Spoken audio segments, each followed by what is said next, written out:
nosso próximo entrevistado, que é o professor Aldo Fodazieri também, que é um analista profundo aí da realidade.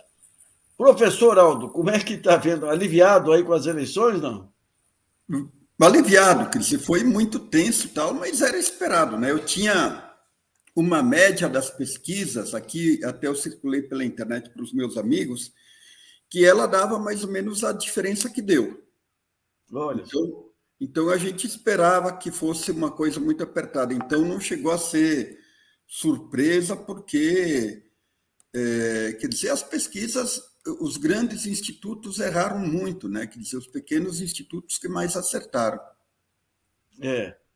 E esse processo agora do presidente se calar, de ter bloqueio em estradas, tudo, como é que o senhor analisa aí? Eu acho que não é surpresa, né? Pela tipologia da conduta do Bolsonaro, não é surpresa. Agora ele que está perdendo, porque, na verdade, dada a diferença que teve, que foi muito exígua, pode-se dizer que o Bolsonaro derrotou o Bolsonaro. Se ele tivesse sido minimamente sensato em vários momentos do governo e até na campanha, ele teria vencido essa eleição. Então, Sim. ele vai cavando a cova dele mesmo, né? Aliás, professor, essa perda de rumo na reta final da eleição foi porque ele sai fortalecido do primeiro turno por conta de uma votação maior do que o previsto. Uhum. Ele está em ascensão, daí começam os factoides que dão tudo errado lá. Jefferson, Roberto Jefferson, depois surge a questão pintou um clima lá, que é uma coisa horrorosa que ele tentou Uhum. criar um fato. Ou seja, tem um conjunto de factoides aí que dão. E eles perdem o rumo, né? Eu tenho a impressão que Exatamente. quando ele começa a tratar o Roberto Jefferson como bandido, eu acho que as hostes bolsonaristas não devem ter entendido nada do conceito de lealdade, tudo aí, né? Ao soldado caído no chão, né? Com certeza, ali foi tudo uma operação mal feita, operação típica de militar aloprado, né? Quer dizer, o Bolsonaro, eu tenho chamado ele de um arruaceiro político. Quer dizer, então, ele se caracteriza por isso. Quer dizer, ele tem um histórico nisso, né? Aquilo que ele fez no Exército, foi expulso do Exército. Então, não surpreende nada essa arruaça política, essa confusão política. Ele não obedece estratégia, né? Quer dizer, aparentemente ali tinha uma divisão dentro do comitê de campanha dele, né? Quer dizer, o pessoal mais radical ali, o Carlos Bolsonaro, e a ala política ligada ao Centrão, que queria insistir muito no elemento econômico, né? Que aparentemente, quer dizer, era um elemento positivo, até porque a economia vinha dando sinais de recuperação, mas ele jogou tudo para o ar e se meteu em muitas confusões, então terminou perdendo a eleição. E olha, o pessoal fala muito que o Lula, o governo Lula foi bom por conta de boom de commodities. O Bolsonaro o país está em pleno boom de commodities. Essa melhoria da economia não tem nada a ver com o Paulo Guedes e tudo, e o Bolsonaro não conseguiu aproveitar. Jogou tudo fora. São circunstâncias históricas diferentes, porque agora a pandemia também privilegiou as commodities, né? Porque, quer dizer, existe uma escassez de alimento no mundo, a própria guerra acelerou essa escassez de alimento, então isso favoreceu bastante o Brasil, mas ele não tirou proveito político disso. Então, agora aparece aqui um governador bolsonarista em São Paulo, mas que quer dar um perfil mais moderado. O Bolsonaro e os filhos fora do poder, expostos aí às investigações que estavam sendo suspensas. Tudo. O bolsonarismo não é 49% do país. Né? O que seria o Não. bolsonarismo hoje? Olha, as pesquisas indicavam que o bolsonarismo mais típico, mais radicalizado, ele tinha em torno de 13 a 15% do eleitorado, né? Então, eu acho que é mais ou menos isso. Os filhos aí ainda têm alguma proteção, né? O Flávio e o Eduardo, porque eles são parlamentares, né? Senador e deputado, então estão relativamente resguardados. Agora eu acho assim que tem um conjunto de radicais ali, se você pegar o Sérgio Moro, a Zambelli, a Bia Kicis, eles vão ficar isolados dentro do Congresso. Até porque o Centrão ele não vai dar guarida para essa gente, vão ficar fora de comissões. E uma outra coisa que caracteriza esse bolsonarismo ali é que eles não têm elaboração teórica, né?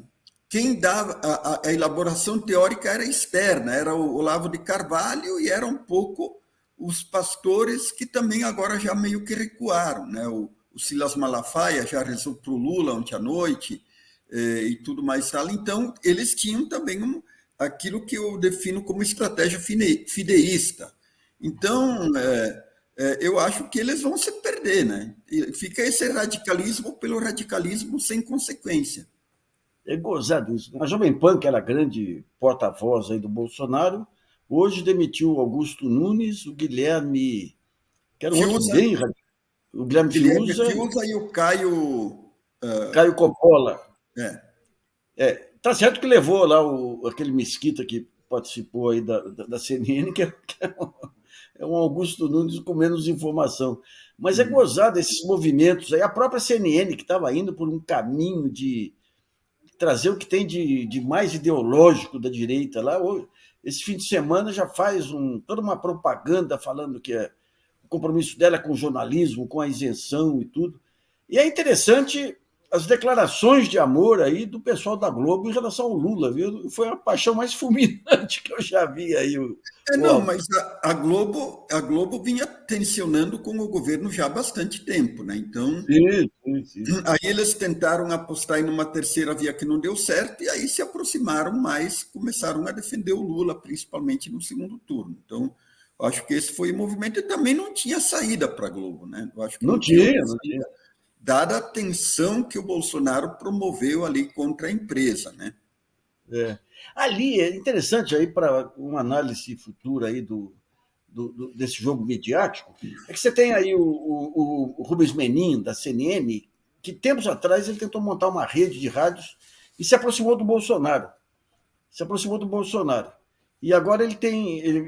E ele começou nos últimos tempos aí, ele colocou o filho para tocar a CNN, e agora o João Carlos Camargo, que é daquela esfera, que foi. É uma empresa que ele montou para competir com o João Dória Júnior. E é bolsonarista também.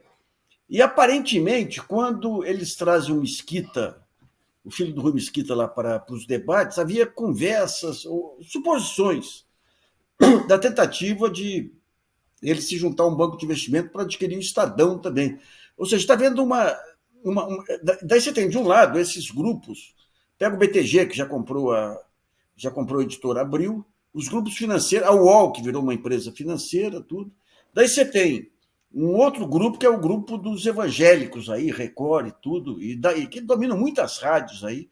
Esse aí, que não é bolsonarista, quer dizer, eles apoiaram o Bolsonaro, mas eles são o centrão da mídia. E daí vem os jornais tradicionais aí, que é a Globo, que passou a ver no Lula a única possibilidade de sobrevivência democrática ainda. Então, fora. Daí você tem uma imprensa alternativa que está começando a crescer, mas ainda não tem a musculatura, né? Esses dados de mídia vão ter um papel decisivo também nos próximos anos, né, Walter? Eu acho que sim, eu acho que isso é importante. Agora tem que ver até que ponto, com a internet, eu acho que o papel da mídia ele ficou bastante relativizado, né? Então, eu acho que tem toda uma movimentação nesse campo. Eu vi uma entrevista ontem do ministro presidente do STF, o Alexandre de Moraes, e ele falou uma coisa interessante, que eles, para o TSE, eles já classificam essas plataformas digitais como empresas de mídia. E eles vão conversar, inclusive, com os parlamentares para que se mude a legislação e se enquadre essas plataformas como empresas de mídias, porque hoje elas têm são uma terra de ninguém. Elas têm uma Sim. liberdade quase que absoluta. Então, há uma competição, digamos assim, desigual nesse terreno. Eu acho que essa perspectiva que foi apontada pelo Alexandre de Moraes é muito interessante. Agora é interessante como que essas situações críticas criam personagens. O próprio Alexandre de Moraes, que foi um ministro sofrível e tudo aí, o papel dele nessas eleições, inclusive ontem, quando começaram as denúncias da Polícia Rodoviária Federal, ele aceitou as explicações porque a estratégia dele era terminar a eleição e pôr um fim à eleição e depois ir atrás da Polícia Rodoviária Federal. Né? Mas o papel dele nesse período todo denotou uma firmeza e uma coragem física até impressionante. Você não achou, Aldo? Então, eu acho assim que nós devemos essa eleição, o clima de tranquilidade, ao TSE e ao Alexandre de Moraes. Eu não tenho a menor dúvida quanto a isso. Se não fosse a firmeza do tribunal e do ministro, essa eleição poderia ter descambado para a violência, para a confusão e assim por diante. E até eu acompanhei umas críticas que a imprensa norte-americana fez ao Alexandre de Moraes e ao TSE sobre a questão do controle das fake news, dizendo que havia censura, e até setores aqui dentro mesmo do país. Veja o seguinte, quer dizer, qual que é a tese que eu tenho defendido em artigos por aí e tal? Você não pode, quer dizer, os tribunais superiores são os guardiões da Constituição e da democracia. Você não pode permitir que a excepcionalidade antidemocrática use os instrumentos da democracia para destruí-la. Até nos dias 27, 28 e 29, ali foi o evento de 100 anos da ascensão do Mussolini na Itália. Eles fizeram uma marcha sobre Roma, o primeiro-ministro de então renunciou e o rei Vítor Emanuel, ao invés de decretar estado de exceção, convidou Mussolini para formar um governo. Quer dizer, uma loucura.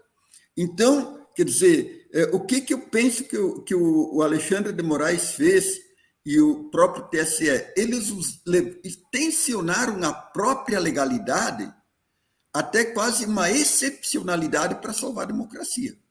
É isso. E nós da política, eu ao menos penso a política e penso os instrumentos legais da política e da Constituição nesses termos. Você não pode, você tiver que agir excepcionalmente para salvar a democracia, você tem que agir. Isso não deve ser uma prática normal e corriqueira dos tribunais superiores, mas uma prática no momento de excepcionalidade, quando há um risco à República e à democracia. Eu só gostaria de lembrar o TSE em 2014, que era o Toffoli que presidia, que deixou prosperar a suspeita de manipulação dos votos, deixou prosperar. Exatamente.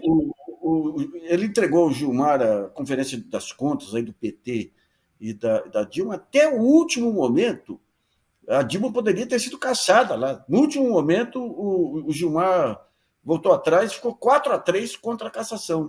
Né? E, principalmente, em 2018, em que um procurador eleitoral lá montou um grupo de WhatsApp com juízes eleitorais. Você lembra que eles mandaram, acho que uns 15 campos universitários que foram invadidos pela PM, sob o argumento de proibir manifestação política. O mesmo Tribunal Eleitoral. Ou seja, o que o Alexandre de Moraes fez aí foi um feito de trazer para a legalidade, para a defesa da democracia, mesmo atropelando um pouco a legalidade, o Tribunal Eleitoral. Né? E como é que você acha que vai ser depois? O Brasil voltando agora à democracia, você acha que os poderes eles voltam aos trilhos aí sem os abusos, sem a politização do período anterior? Eu acho que sim, porque veja o seguinte, quer dizer, os tribunais eles são muito demandados, né? Por exemplo, há uma crítica dos políticos acerca da politização do judiciário, mas quem demanda mais politicamente o judiciário são os políticos. Isso. Então, é um contrassenso eles fazerem essa acusação. Por exemplo, eu digo que o PT, o PT não fez oposição ao Bolsonaro, ele correu para as togas dos juízes superiores, quer dizer, ele queria que a contenda política fosse resolvida pelos juízes. Então, isso aí tem que acabar um pouco. E penso que, quer dizer, com a volta de uma normalidade, os próprios tribunais vão entrar no leito normal das suas prerrogativas. Eu acho que essa é a tendência. É isso. Pedro? Quer dizer, só um breve comentário, né? Quer dizer, as ironias da história. O golpe à presidente Dilma e o Michel Temer salvaram a democracia agora, né? Porque se a presidente Dilma tivesse seguido o governo dela, ela teria indicado alguém de um perfil como Dias Toffoli, como Rosa Weber, né? Mas Michel Temer, que é um homem das profundezas aí da burocracia, assim como também é o Alckmin, indicaram Alexandre de Moraes, né? E agora vem o Alexandre de Moraes. Ou seja, a história ela dá solavancos, né? Eu estou sendo irônico aqui, mas chega a ser tenebroso essa realidade, né, professor? Professor Aldo, satisfação estar contigo de novo. O Aldo, ele é um dos cientistas políticos que nós temos que são certeiros, né?